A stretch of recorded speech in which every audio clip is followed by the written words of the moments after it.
Copy. আজকে পাক করব আমরা কপি দিয়ে মাছ, ফুলকপি দিয়ে মাছ পাক করব। সবাই সঙ্গে থাকবেন। হ্যালো গাইজ, আসসালামু আলাইকুম। সবাই কেমন আছেন? অফিস থেকে এসে রান্নাবান্নার কাজে নেমে পড়লাম। পাক করে তো খেতে হবে, তো চিন্তা করলাম কী পাক করব। হঠাৎ করে মনে হয়ে গেল তো আজকে ফুলকপি দিয়ে মাছ পাক করব। পাতাকপি কেটে নিলাম, গাজর কেটে নিলাম। ও কি লাগতেছে গো, গাজর গো, কুচু কুচু করে কেটে নিলাম। সাথে দুটো টমেটো কেটে নিলাম, দুটো টমেটো কেটে দিলাম। ও অসাধারণ। সঙ্গে সঙ্গে দুটো ছিম কেটে নিব। হ্যাঁ বন্ধুরা, দুটো ছিম কেটে নিলাম। সঙ্গে থাকবেন, সঙ্গে থাকবেন আমার। আজ আমি মাছ পাক করব। সঙ্গে থাকতে হবে ইচ্ছা করে, ইচ্ছা করে। ও স্বাদ বাড়ানোর জন্য কিছু ধনে পাতা কেটে নিলাম। ধনে পাতা আসলে দেখলে যেন লোভ যেন সরে না। সঙ্গে দুটো আলু, হ্যাঁ সঙ্গে দুটো আলু কেটে দিলাম। কেমন আছি জানি না গো মামা। আলু কেটে নিলাম একটা, কুচু কুচু কুচু কুচু করে।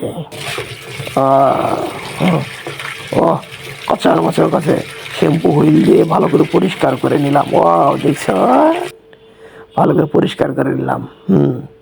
এই যে একটু পাউডার লাগাচ্ছি, মানে হলুদ দিয়ে লাগছে। হলুদ দিয়ে ভালো করে মাছটা ভেজে নেব। হ্যাঁ, বেশি করে হলুদ দিয়ে মাছটা একটু ভেজে করে নেব।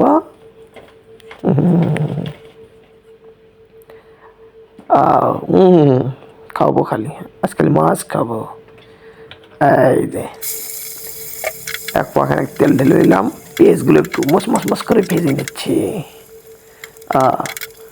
দেখেন পেঁয়াজগুলো ভেজে নিচ্ছি।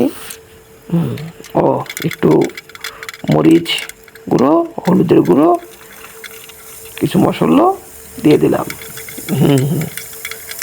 অসাধারণ। সবাই ভিডিওটা দেখবেন, ভালো লাগলে অবশ্যই লাইক কমেন্ট শেয়ার করবেন,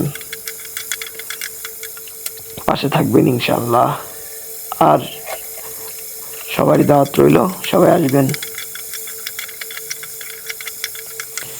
তুমি একটু পানি দিয়ে নিচ্ছি। আছে আছে, তরকারি হয়ে গেছে। অসাধারণ। একটু চেখে দেখি লবণ হয়েছে কিনা। স্বাদ গো, সেই স্বাদ। একটু মাছগুলো দিয়ে দিলাম। সবাই ভালো থাকবেন। আল্লাহ হাফেজ।